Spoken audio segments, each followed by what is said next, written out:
Welcome to the world of Biophonix. Biophonix is a system that has been developed over the last 30 years by me, Dr. Carl Jelstrup, also in teamwork with Jeannie Kreider, my partner. Combined, we have an experience that dates close to 90 years, 45 years for me and 45 years for Jeannie Kreider.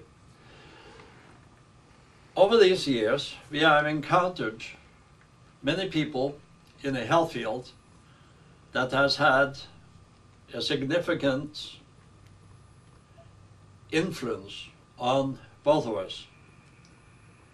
Now, in order to understand what I'm about to share with you, I'd like to share a statement from the book Matter in the Making by Langston in collaboration with George Delavere. These were people in England in the mid-1900s. He states on page number 8, briefly, the pattern and organization of any living thing is a complex electromagnetic field. It determines and is determined by physical elements. In other words, they state in this book, the whole thing deals with electromagnetic forces. If you go to Guyton's textbook of medical physiology, they will constantly refer to the body as an electric unit run by bioelectric forces. However, unfortunately, in today's materialistic world, we have tended not to observe these important criteria. The field of medicine, in general family medicine now, has completely obliterated the concept. The field of chiropractic and naturopathy are barely touching it today. However, understanding the bioelectric phenomena of the body, understanding how to work with that phenomena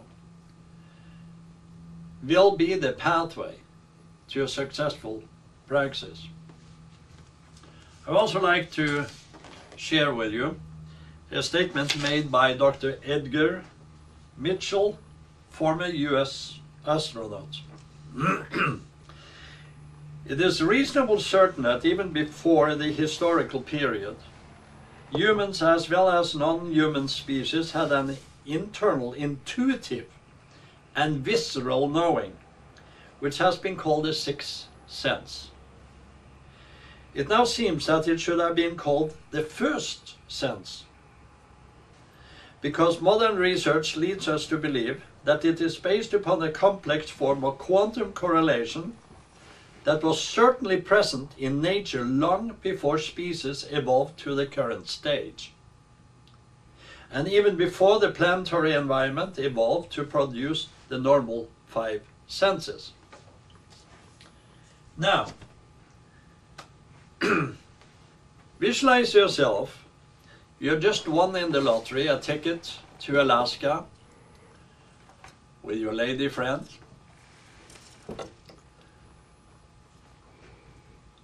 You are up in Alaska, you are 200 miles away from civilization, sitting in an evening in a log cabin enjoying a cup of coffee. The sun has set, the moon is rising,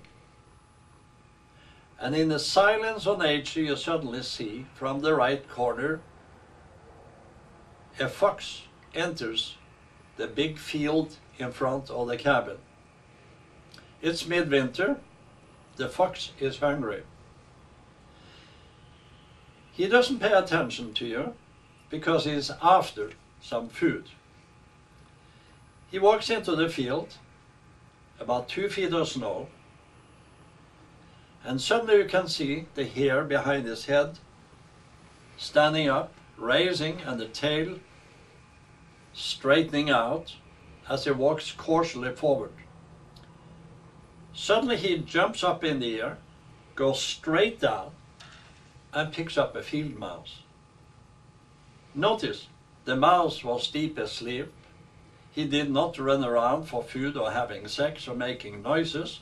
He was in his nest, but the fox had the ability to sense the mouse. Now, that is not the sense of smell. This is a sense that deals with an electromagnetic awareness. That electromagnetic awareness picks up the frequency or whatever the fox is programmed with.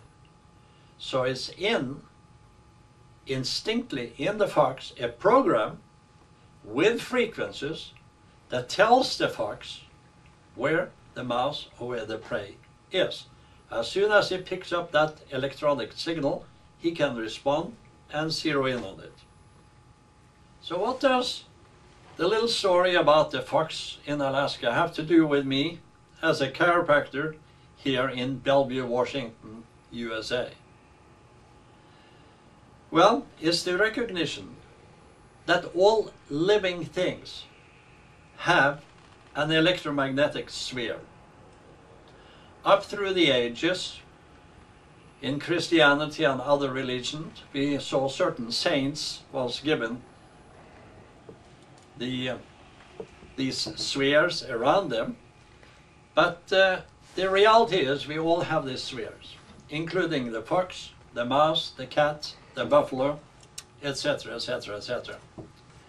Also including the trees out in nature. And it's with this sphere that we are sensing our environment. That is an added sense to the regular 5 senses we are talking about. The electromagnetic sense. And with this sense, we can start to pick up things we ordinarily could not do when we are working with patients. Early on at Palmer College, Dr. B.J. Palmer, he constantly said that everything comes from above down in healing and then inside out. So as you touch a patient, you are activating a communication with that patient's brain and central nervous system, making that brain make the essential correction. You, the doctor, don't do it. So what does that have to do with Biophonix? Well, Biophonix, as you see it here, or as you see it here, is a simple device that helps you access information from the patient and thereby make the proper correction and thereby be able to control what you just did. It is in essence a passive biofeedback device that enhances your sensory skill. Nothing more, nothing less. It is a device that helps you access your subcortical responses to a living thing that's in front of you on the table. To reiterate, Biophonix is a system whereby the operator, that is the doctor, through his subcortical responses can pick up disturbances in the patient. He uses a passive biofeedback device that's either on his hip here, he can work with his hands, or it's mounted to a table. Now, when you have a patient on the table with whatever aches, you have to check out what is going on. Through this system, you can touch the patient, go into a mode, meaning a mindset Through the process of a passive biofeedback device, you can assess problems, the amount of the problems, where they are located in the patient. This concept was first developed in the last century by the Delaware system in England. Later in the last century, Ian Toughness, practitioner in Cumberland, Wisconsin, used the similar concept to assess the vitality of the patient and to make the appropriate corrections and to control the corrections he had done. He was a master at his task. He won at Logan Chiropractic College the top prize for more than 2 decades, every single year. So the system has proven itself to be valid. Now, there are many ways to apply Biophonix. One way is to do a quick assessment on the patient where we have problems, and there is a problem here on the patient. Now, how does that happen? You go into a mode in your head. Where is the stress? Dr. Ian Toughness, he did a very important discovery in his work, where he discovered that the body emits microwave radiation in the gigahertz range, possibly in the 68 range of gigahertz. So you can learn as a practitioner to pick up the stress in the patient simply by going into a scan or a search mode. Like here, we have a stress.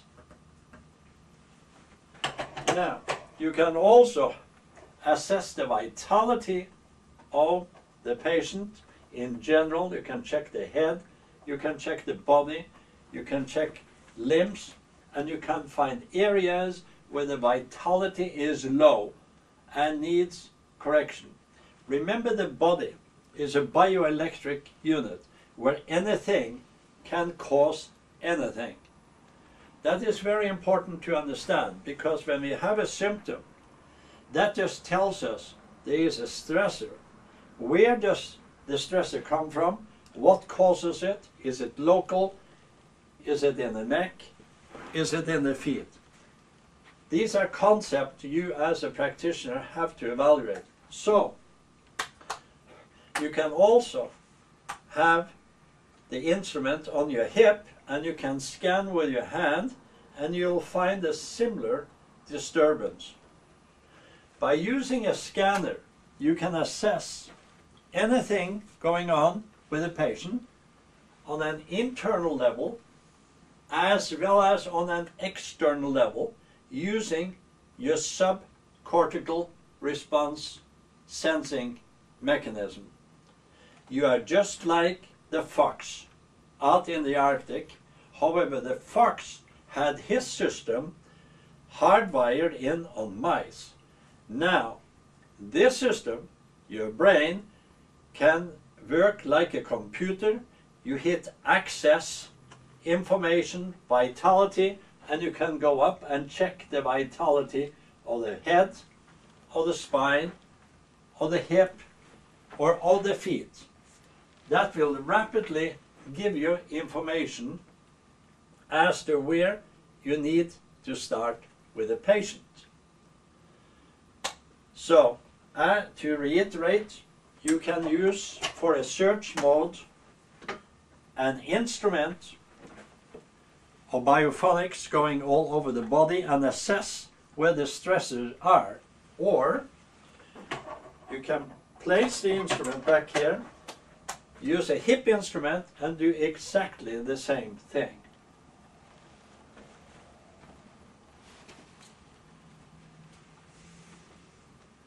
Right now, I'm picking up a high reading in the pelvis and nothing particularly else. So I'll ask the patient to take a deep breath in. Take a deep breath in. the reading is still there, a deep breath out, and the reading disappears. Now I know when the breathing goes out, it is in the problem is up in the cervical region. I would now like to have the patient turn over. Can you turn over, Tina?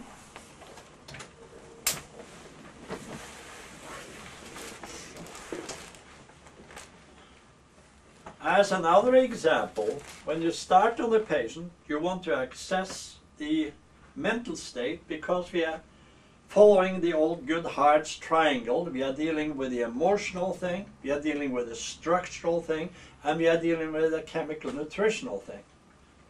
So to do a quick emotional scan, you go on the frontal eminences, you score it, assess it using your subcortical response, and then you simply ask questions, seeing what type of response you are getting in this area. Now, in order to practice biophonics, you need instrumentation to increase your own sensitivity so you can communicate with the patient's body on any level. If you want to check heart, you press down in the cardiac region and assess the vitality there. If the vitality is low, it could be a structural thing, it could be an emotional thing, it could be a chemical thing, or it could be the combination. That is up to you as the operator to find out.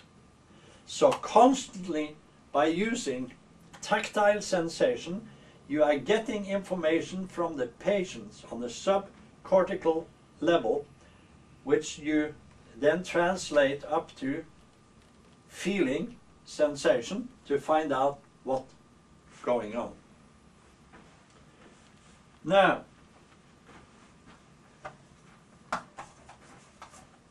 to backtrack a little bit, there are many ways to check out a system. The most important thing you do to begin with is simply a simple leg check, because when there is a stress in the body, stress is expressed itself as a torque going through the body, and you will always see a short, weak, spastic leg, and you'll always see weakness up in the neck. That torque going through the body can come from emotional reasons, from chemical reasons, or from structural reasons. Through the use of biophonics, you can assess whether it is structural, chemical, or emotional. It all takes a simple handheld instrument on your hip or a more advanced instrument on a desk like here. In conclusion, I have this to say. As practitioners, if we are to become successful, we have to move away from the three-dimensional materialistic model that has been so prevalent in the field of medicine and as well as chiropractic today.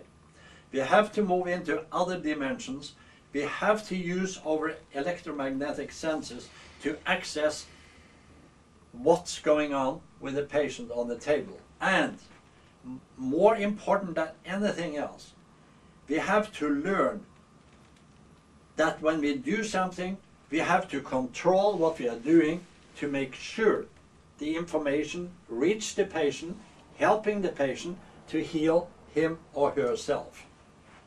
I feel it is absolutely important that we move into a new dimension in our thinking of treating patients. Biophonics will give you the tools and give you the know-how how to do this task.